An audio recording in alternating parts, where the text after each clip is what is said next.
Hey everybody, Don here again. Well, it's kind of a dreary Columbus Day, but me and Bodhi are going to hit the trails again looking for some hen of the woods. Well, we got a lot of trees that came uprooted. There's a ash up there that has snapped about 4 feet above the ground, and it's held up in this tree.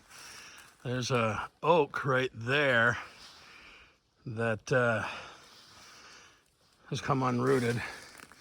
There's another one right here that came uprooted and fell. Let me see, I'm not sure what kind of tree that is, but we'll take a look.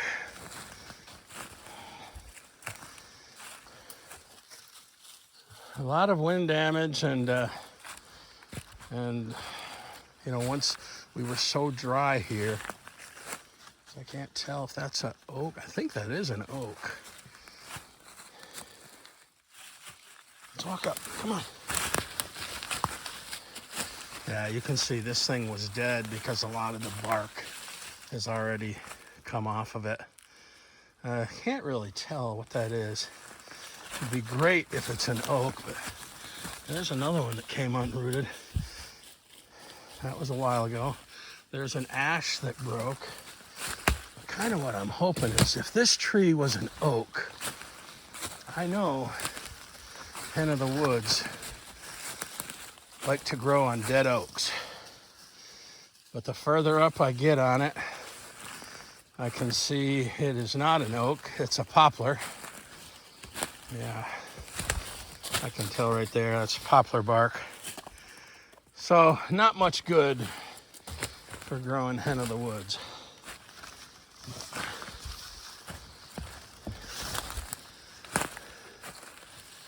Well, a lot of trees have come down in the last couple of years.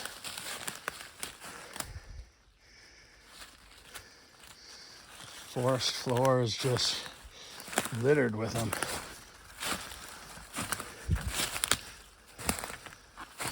So we've had more rain, and I'm hoping to find some hen of the woods around here.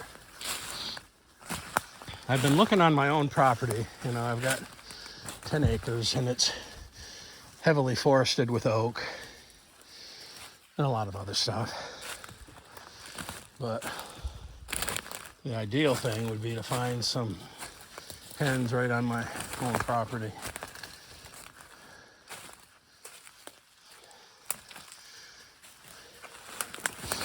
I found a nice piece of chaga out here last year. Let's see if I can find that yellow birch. Oh, I see it right here. Karen found a nice piece of chaga the other day. She was able to pull off a tree and made some coffee with it, ground it up fine. Yeah, this is a good piece of chaga here. Crazy looking root cluster. Wow. So that's a beautiful piece there. You got that piece there. Got another little piece growing here. That's a yellow birch. So as long as that tree stays alive, I'll leave that piece of chaga be. You would think with all these dead trees laying around, I'd find an oak, a dead oak. But the oaks here are pretty hardy. Everything else wants to die and fall over and get blown over, but except the oaks. What you smelling there, bud?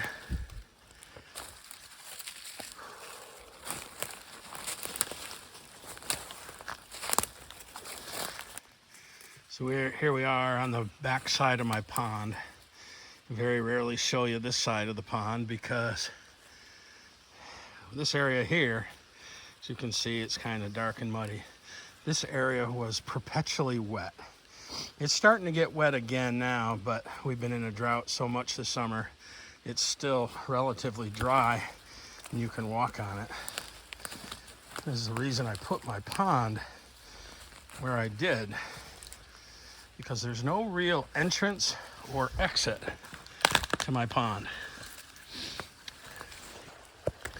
The water comes from a spring up the hill and then comes into the pond, and then it just leaches into this wet area.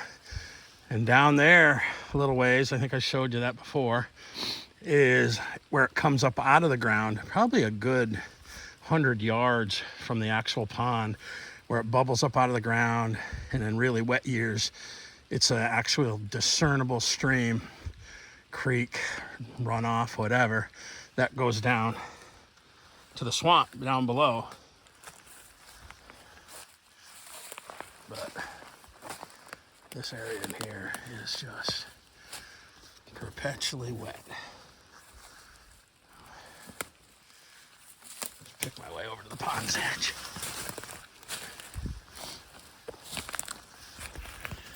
Hey, Bodhi boy.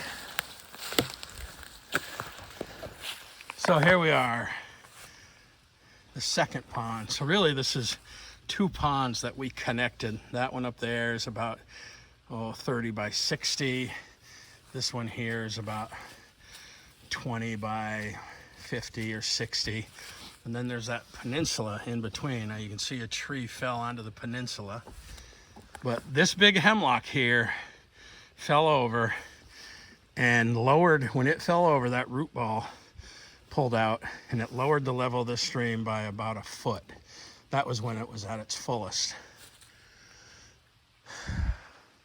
You can see up in this multi-trunk maple there, I have a couple of tree stands. What do you think?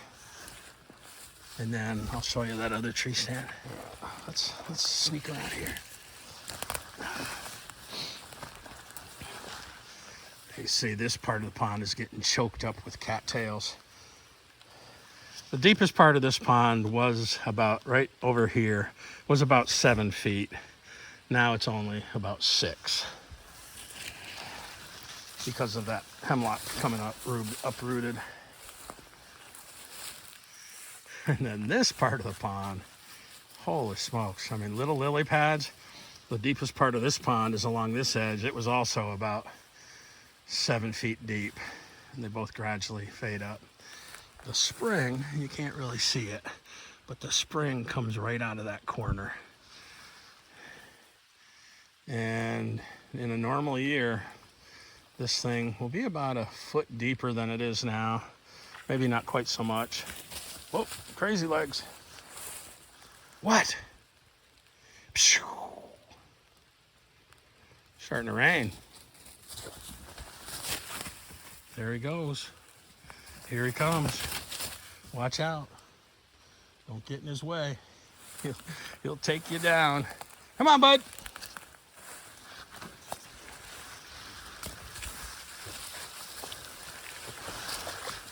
Yeah. Thought you were going to go in for a minute. All right. What happened? Oh, you got all muddy. You hit the mud spot over there. Oh, I'm afraid I'm going to have to give him a bath when I get home. Mama's not going to like that. Oh, look at this.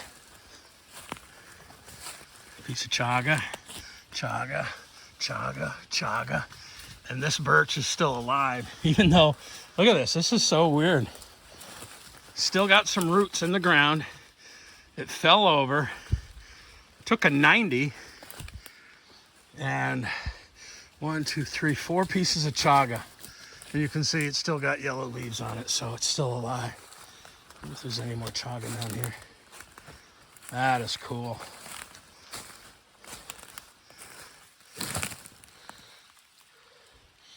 No, I don't see any more chaga, but that's a pretty good tree. That's got 4 nice pieces.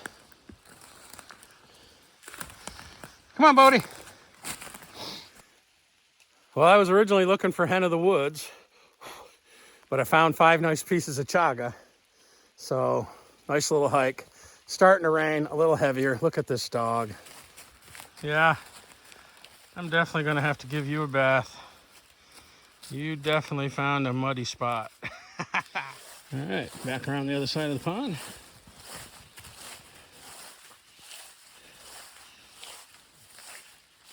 What you chewing on? Piece of wood?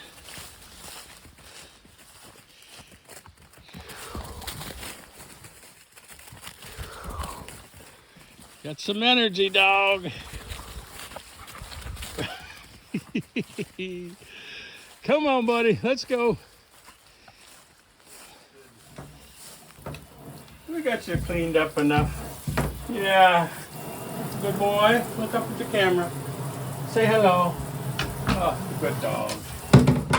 Oh, wait a minute. Wait a minute. Hang on to your hat.